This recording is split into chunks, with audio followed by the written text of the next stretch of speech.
Sexual assault in the military is so, they use the word epidemic. And in our film, The Invisible War, when we describe the film, it is about the epidemic rapes in our military. What does the film reveal?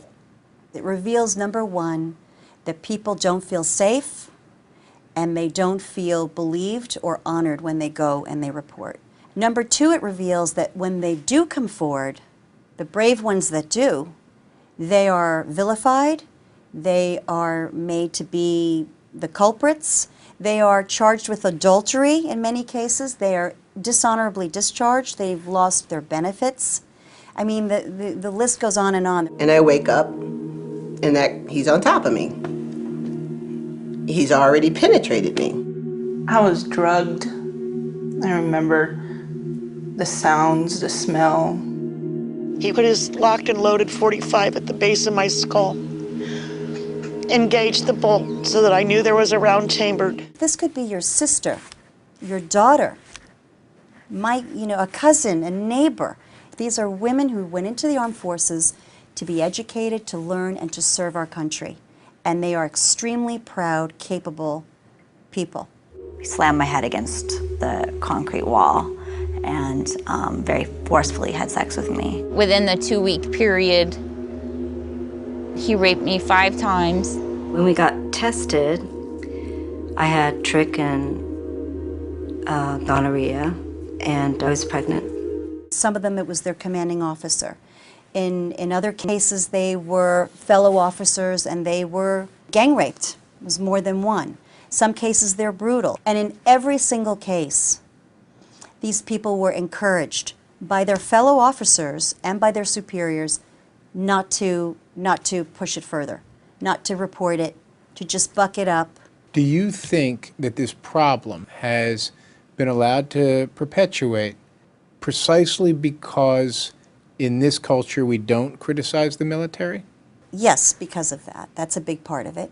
The military is one of the last bastions of our culture and our society where they have a completely different judicial system. Females would come up to their commanders or their NCOs and say that they were either sexually assaulted or abused, and I don't think it was taken seriously. I remember bringing in a young service member who had been brutally raped and bringing her in to see her command and trying to make sure that this young girl was taken care of properly. And this idiot chewed her out for crying, told her to stop crying over spilt milk. I was ordered to advise a victim of her rights for false statement when I knew that she wasn't lying. I was asked to bring her in and advise her of her rights like a criminal and interrogate her for false statement, quote unquote, until I got the truth out of her. I was struck this week. The Air Force officer in charge of preventing sexual abuse in the Air Force was charged with groping a woman. Suddenly, it's on the front burner as an issue. Why did it take something as egregious as that to get the conversation going in this country? It's really like the perfect storm. Congressional hearings are brewing about this issue, and there's still egregious attacks going on right at the same intersection. And this one was just too incredible to ignore. When you heard about the charges that the Air Force officer in charge of preventing sexual abuse was actually accused of abuse, what was your first thought? My first thought was, oh my gosh, again. But my second thought was, I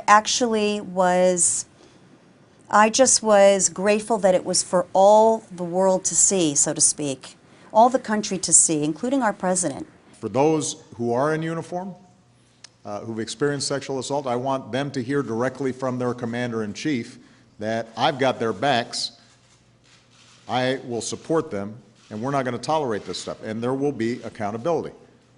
If people have engaged in this behavior, they should be prosecuted. He's gone on record now, and I believe him. And Do you think it's enough to change the culture?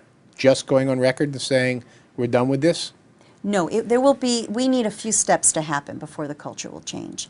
The next thing that needs to happen is our Secretary of Defense, Chuck Hagel. We need for him to help pass legislation or endorse it that the people who commit these crimes will be held to the same rule of law as the rest of us in civilian life. And that also people, the victims, can report it outside the chain of command. There needs to be all new protocols set up.